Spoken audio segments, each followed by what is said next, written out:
Your Manchester Media specialises in making professional yet affordable social media content for businesses across Greater Manchester, helping our city look its best with exciting and engaging video content.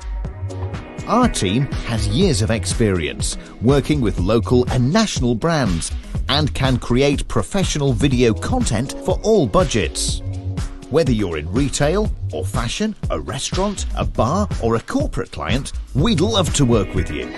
We also enjoy interviewing local independents.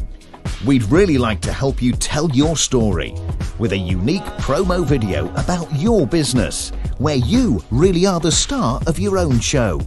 We're available all day, every day, via our social media messengers, or you can call us on 0161 818 9650. Our business is helping your business grow.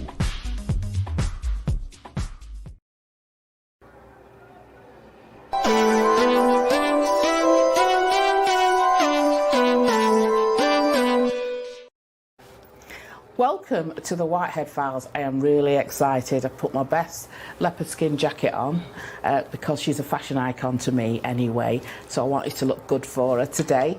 We have Professor Erinma Bell, MBE, and she's a DL as well. She's a peace activist and she's recognised for her work in relation to gun crime. We'll talk about that in a minute. She's done so many things that in the time that we've got, I'm not sure this might be a two-parter. I'm not sure how we'll do it, but I'm going to go over now and just welcome Erinma. How are you? I'm good, thank you. Thank you very much. You're looking fabulous, Thank you. I want you to tell me, thank you. Tell me your journey so far in snippets. So, you were in London, I believe, before you're a Mancunian. I am a Mancunian, born and bred. Nice one. Good. I am. But you're in London. Yes, moved down to London, for, as they say, better prospects, better job prospects. I actually got promotion in the job that I was in up here in Manchester. I was promoted to a position in London for the same organisation. So that's what moved me down. My partner, who is now my husband, he'd already moved down as well for a better job, and so we both moved down to London. Was living and working in London for about 9-10 years. And I want to take you back, because I want to go straight in and take you back to that time when you came to Manchester to visit with some friends, and something happened. Talk to us about that. Actually, we just moved back to Manchester. There's a lot of personal things going on. My mother had just passed away, and we didn't know what to do with the house. That's my family home. My dad didn't want to be on his own, because he was in Nigeria, and coming back, he was here on his own. So we decided to move back, because at the same time, we were just about to move house. We just needed to sign, the contract, actually.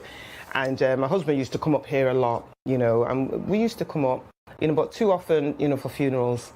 And for funerals of young people whose parents we actually knew, they were our peers.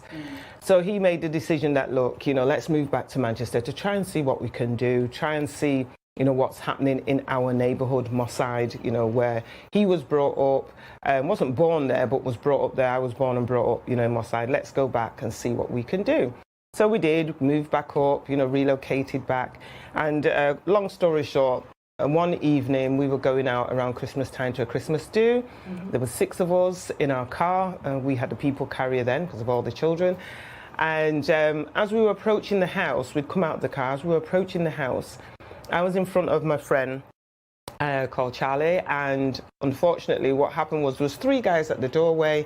One of them kind of like tugged him on his jacket. You know how someone tugs you to get your attention? Yeah. And as he took his hood down, as he turned around to see who wanted his attention, these 3 guys stood at the doorway, just brought out weapons and just opened fire on him. Just like that. God. Yeah. I remember seeing him fall to the ground. Didn't know what was going on because, gun crime wasn't part of our lives. It wasn't actually physically part of our lives like that. You hear about it, you read it in the paper, you listen to it on the news. And there was a part of me that felt, gun crime, gang crime, that happens to them. It happens to people like them. I never expected that one night I'd be part of them. Me and my husband were. And he was shot 12 times. 12 times? Yeah, which we didn't know till afterwards. It was just an awful, awful night.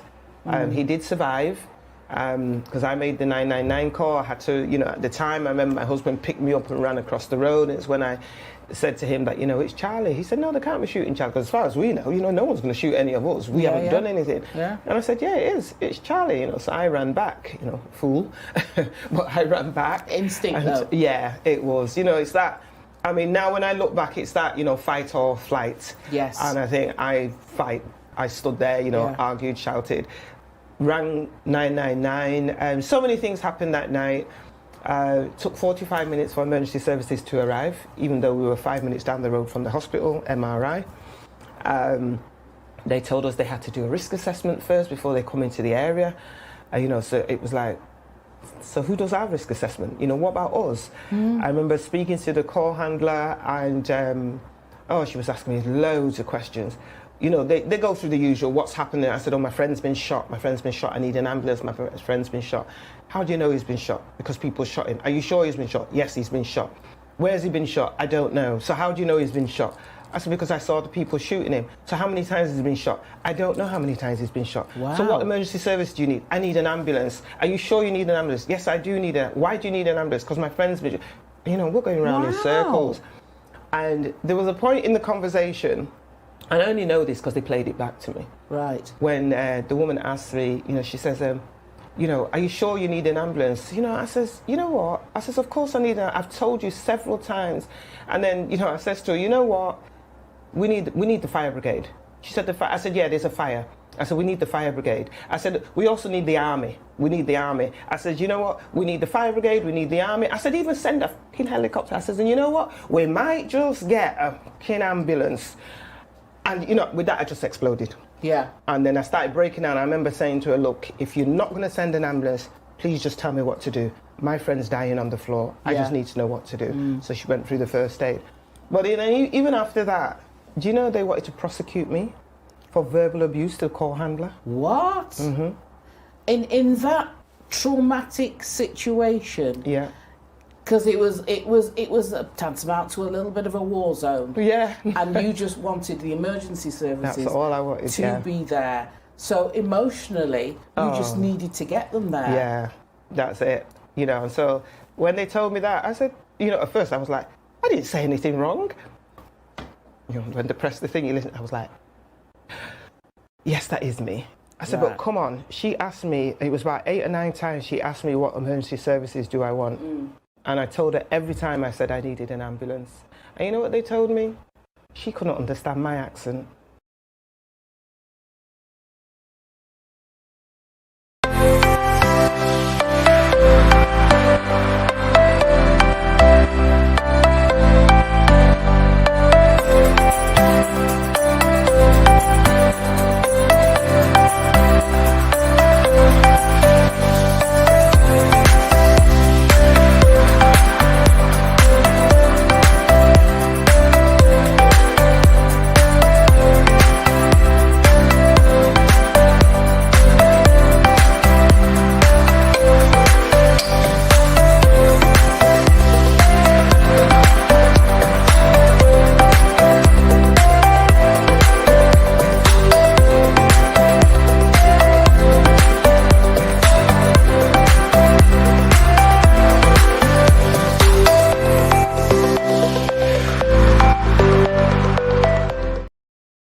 So a lot of things were learnt from that night, where I felt also that I had to stand up and speak, because even our peers, some of our peers, local people, neighbours, friends, were saying, oh, we don't speak to the police around. You shouldn't speak to the police, and it was like, for me, it was like, yeah, but I've just seen an injustice being done. Yes. I have to speak. Yeah. We were warned not to speak to the police. We were threatened not to speak to the police. That wall of silence is real. To change. It needs to be changed, and this is where you come in to try and make that change. Change, obviously, because we then quickly realised the reason why the murders or the shootings, and the shootings were not being solved, because people were not talking to the police, and the police were not talking to the people. you know, and so we became that bridge in between. You know, we were saying to local people, if we want the police, who are being blamed for not solving any of the crimes and any of the murders, but if we want them to solve the crimes, we've got to talk to them. Yes. And we were saying to the police, if you want to solve these crimes, really want to solve them, you need to be talking to us. Exactly. We need to know, what do you know from what you don't know? You know, what investigations have you done from what you haven't done? And so that's when, cutting a long story short, what we started to do, you know, because we were going to a lot of community meetings, and then it was my husband that said, you know what, these community meetings, the police need to be here as well. They need to hear the anger, you know, of people. So one of the things of the conversations that we've had is about the guns and the type of guns that got into the hands of 13, 14, 15-year-olds. Well, one of the things we were always saying to local and central government is the fact that, remember, this is the UK where guns are illegal. Yes. That was the bottom line. Guns are illegal in this country. So therefore, how come guns are now on the streets, being used, you know, willy-nilly on the streets? This is a country where guns are illegal. Also, we found out that a young man who was 14, who was arrested on the streets of Moss Side with a Glashkanov weapon, they did forensics, our local police did forensics on that weapon, and that weapon had been used in the Bosnia War. So now that was a question that I put to the Home Secretary. How does a weapon that's been used in the Bosnia War not only end up in the UK, in Manchester, and in the hands of a 14-year-old? Yeah. How does that happen when this 14-year-old didn't even know where Piccadilly train station was? Let alone Bosnia. Bosnia. So, you know, that was a question that we were putting to government. How does that happen? And it's not 14-year-olds that smuggle weapons in. It could never be 14-year-olds. You know, the weapon has obviously been smuggled in, but not by the 14-year-old who had it in the streets. Weapons are being smuggled in by adults, adults and only adults, and adults that have that authority, adults that, you know that they can walk through with weapons. And again, they're not 14-year-olds, they're not 16-year-olds, they're not 18-year-olds. Yeah. And they certainly weren't young black men either. Yeah. Well, You know. we know that there's a pecking order. We know that there is it's basically a layer cake, isn't it? Oh yes. And that poor 14-year-old that is a victim of that layer cake. Absolutely. At the end of the day. I mean, absolutely. And one of the things we were saying back then, any young person that reached the criminal justice system, even till today, they've been failed by adults, because no young person is born bad. You know, they're not born bad. They're not born wicked. They're not born naughty or, you know, horrible. They learn that unwanted behavior from adults, the adults that are around them. That's where they learn it from. So when they end up in the criminal justice system, they've been failed by adults, not failed by themselves, by the adults around them. And that's another thing we were advocating to adults, to parents and carers, and the responsible adults around young people, teachers, youth workers, foster carers even, that, you know, we're failing our young people, and we've got to stop failing them if we want them to, you know, have a better future and to dream of a future. And one of the things we started to do through Peace Week, because we declared a week of peace every year, was enable young people to dream again. You know, enable them to dream beyond 18. Because I have in the past heard young people say, well, if I get to 18, I've lived a long life. Wow. Really? Wow. You know, and that is so sad to hear. It's heartbreaking. It is. Absolutely heartbreaking. You know. So you've been tirelessly campaigning, and I want to sort of bring it around, because you keep saying we, and I'm guessing the we is Charisma. Yes. Community Alliance for Renewal in South Manchester area. Inner South Manchester area. South. Yeah, we decided to say inner because it's Mancunian. Isn't it? Inner. Yeah, inner. You got it right. But yes. Charisma. So that's the we that you're talking about. Yes, that's the we. Yes, okay. We're a very small team. We were then, we still are. People used to think we were bigger than what we were. We were able to basically build a lot of social capital amongst local people. So get a lot of local people on board. Social capital, I talk about this all the time: bonding, bridging, linking, and identity. Bonding, you know, knowing or getting people to recognize the fact that people naturally bond and gravitate towards people that look like them. So, for example, with young people, when we see a group of young people on the street corner, don't start judging them. Those are their peers. They're going to hang out with them. Yeah. You know, we all did that.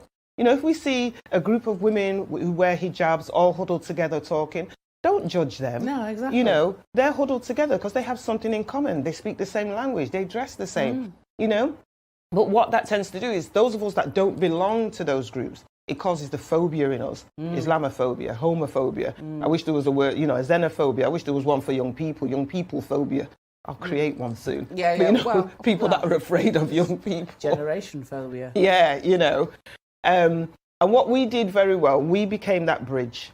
You know, bridge between between local grassroots individuals and groups and the key stakeholders of our community, because we felt we spoke both languages. Yeah, we're Mancunian born and bred. We're from the grassroots, but we've also worked and interacted, you know, with institutional organisations and know exactly how they operate and know their fears as well. You know, and be upfront with them about their fears. You know, fear of young people, fear of black people, fear of guns, fear of gun crime. We knew that as well. So let's be upfront and talk upfront, and let's all work together.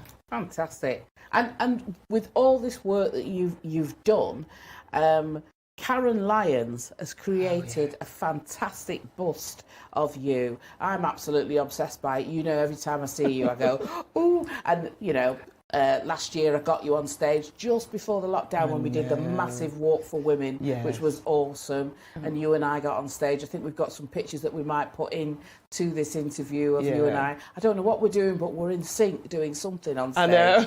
I have no idea what we're doing. And, you know, I talked about the fact that, you know, you were in the town hall, the bust was in the town hall, it's about 1.5 sizes bigger 1.5 than an actual human head. And now it's in Central Library. So it's sort of on the stairs in Central Library. If anybody's going in Central Library, go and have a look at the Professor Erinma Bell bust, because it's fantastic. And why is it fantastic, Erinma?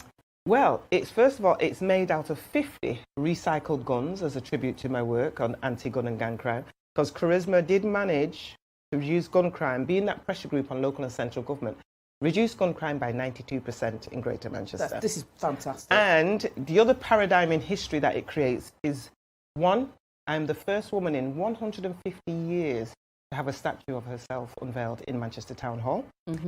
Two, I'm a black woman, African woman. And three, most importantly, I'm still alive.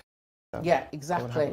Exactly. And that's one of the things I champion. I say this all the time, and I said this when we've done our International Women's Day events. It's great to talk about the people that have gone by, but there are people here right now on our doorstep that are living and breathing, and show our appreciation for those individuals. And you, Professor Erinma Bell, are one of them, and I will always champion you. Thank you. Thank you for coming in to speak to me. You're welcome.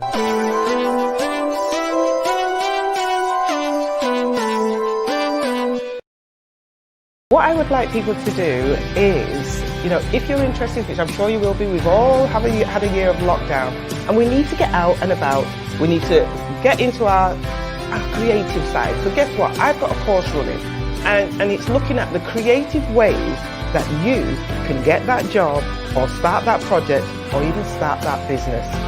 Email me, info@charisma.me.uk, because we've got some super sessions going on, 2 hours a week for 20 weeks, as to how you can get that job or start that business or start that project. Loads of wonderful things we'll be telling you for the next 20 weeks. Only 2 hours a week. Interview skills, how to promote yourself, how to talk about yourself, how to transfer your skills to something else, those transferable skills. And like I said, more importantly, how do you start that business if you really want to start a business?